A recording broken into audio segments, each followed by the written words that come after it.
I want you to imagine for a moment that God came down to you, maybe in the form of an angel, and says to you, I'll give you anything you want. Just one thing. What is it? How would you answer that?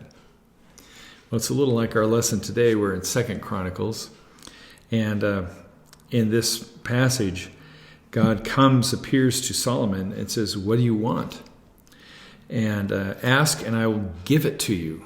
So, man, here's God's writing a blank check. What do you want, Solomon? He's now the king after his father David died. What do you want? Well, you probably might know this story, but Solomon says that what he would like is wisdom. And probably one of the best examples of that is when those two women come, each claiming that they're their baby. And Solomon says, well, let's cut the baby in half, and then you can each have a half. And the real mother says, no, let her have it, because she loves the baby more than being right. And so then Solomon gives the baby to the real mother. That was wisdom. But there's a story in the New Testament, actually several times, when Jesus asked practically the same question. And this is a guy named Bartimaeus. And this is from Mark chapter 10. And this blind beggar named Bartimaeus heard of Jesus, and he comes and he yells, Jesus, son of David, have mercy on me. And many of the people were saying, hey, be quiet. We're trying to listen to what Jesus has to say. So stop making such a ruckus. But he only shouted louder. We're in verse, 48b here. Son of David, have mercy on me. And when Jesus heard him, he stopped and said, tell him to come here. So they called the blind man. Cheer up, they said. Come on, he's calling for you. Bartimaeus threw aside his coat, jumped up, and came to Jesus. And here's the question, same question. What do you want me to do for you? Jesus asked. My rabbi, the blind man said, I want to see. And Jesus said to him, go, for your faith has healed you. Instantly, the man could see and followed Jesus down the road. Well, I would like God to write you a blank check. And if God did write you a blank check, saying you can have anything you wanted, what would it be? What would be the most important thing to you?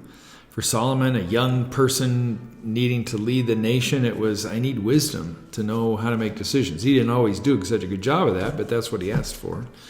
For Bartimaeus, who's been blind for many, many years, it was to see. But what is it for you? What do you want more than anything else in the world? And if God were to come to you and say, what is it that you want? What would you say?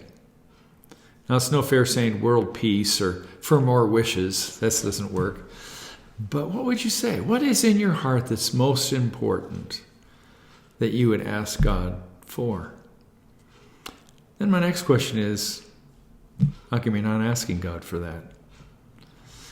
I don't think this question of what do you want is one that only gets asked to a few people. I think God asks all of us, what do we want?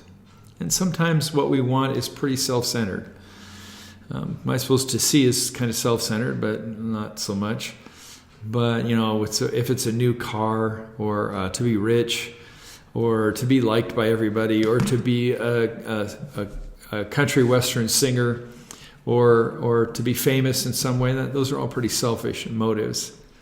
And probably those prayers are not going to be answered the way you think they'd want to be, or you'd want to have them be answered. But is there a heart's desire that is less selfish that you have? James says you don't receive because you don't ask. Jesus says, ask and it will be answered. Seek and you will find. Knock and the door will be opened.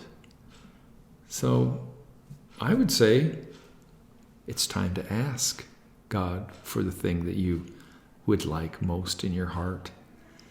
Ask Him with all your heart. Now, knowing God as I do, and knowing myself as a sinner as I do, my guess is it's often the case that whatever you ask for may not be answered in quite the way you thought it should be, or you had dreamed or thought that it would be. But the answer will come, and it'll be a meaningful answer, and it'll be a very special, powerful answer for you.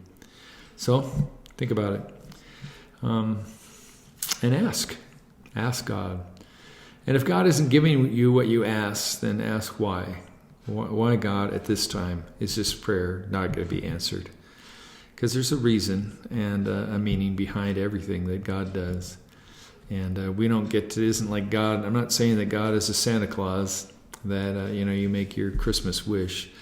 What I am saying is that God wants the best for you and wants to fulfill your wishes, maybe not in the way you think they should be fulfilled, but certainly wants to give his children everything that he can that would be helpful for them.